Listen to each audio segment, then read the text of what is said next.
Hi guys, நாங்கள் இப்போ எங்கே இருக்கோன்னு பார்த்தீங்கன்னா எங்கள் அக்கா வீட்டில் தான் இருக்கிறோம். அக்கா வந்து கல்யாணம், வளைகாப்பு, சீர் இந்த மாதிரி ஃபங்க்ஷனுக்கெல்லாம் இந்த பிளேட்டிங் டெக்கரேஷன் ஒர்க்கெல்லாம் பார்த்துட்ருக்காங்க. இந்த வருஷம் வந்து முருகர் திருக்கல்யாணத்துக்காக இந்த பிளேட்டிங் டெக்கரேஷன் எல்லாம் செஞ்சு கொடுக்கலான்னு ஆசைப்பட்டாங்க. அதனால வந்து நாங்கள் வந்து இந்த ஒர்க்கெல்லாம் பார்த்துட்ருந்தோம்.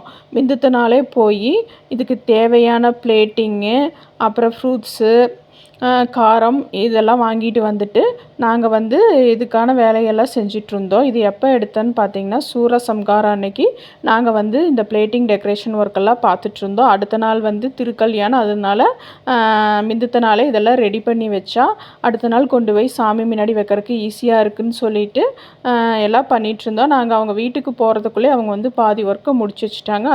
அதுக்கப்புறம் பார்த்திங்கன்னா எங்களால் முடிஞ்ச சின்ன ஹெல்ப்பை வந்து நாங்கள் பண்ணி கொடுத்தோம். அப்புறம் இந்த டெக்கரேஷன் ஒர்க்கெல்லாம் பார்த்துட்ருந்தோம். அப்புறம் வந்து வள்ளி தெய்வானைக்கு 2 சாரீ, முருகருக்கு ஒரு வேட்டி எல்லாம் எடுத்து எல்லாம் டெக்கரேஷன் பண்ணி முடிச்சுட்டு அதுக்கப்புறம் நாங்கள் போய் சூரசம்ஹாரமெல்லாம் பார்த்துட்டு வீட்டுக்கு வந்துட்டு விரதத்தை முடிச்சுட்டு சாப்பிட்டு அடுத்த நாள் நாங்கள் வந்து முருகர் திருக்கல்யாணத்துக்காக இந்த பிளேட்டிங்கெல்லாம் கொண்டு போய் வச்சுட்டு தரிசனம் பண்ணிவிட்டு அப்படியே நாங்கள் வந்துட்டோம்.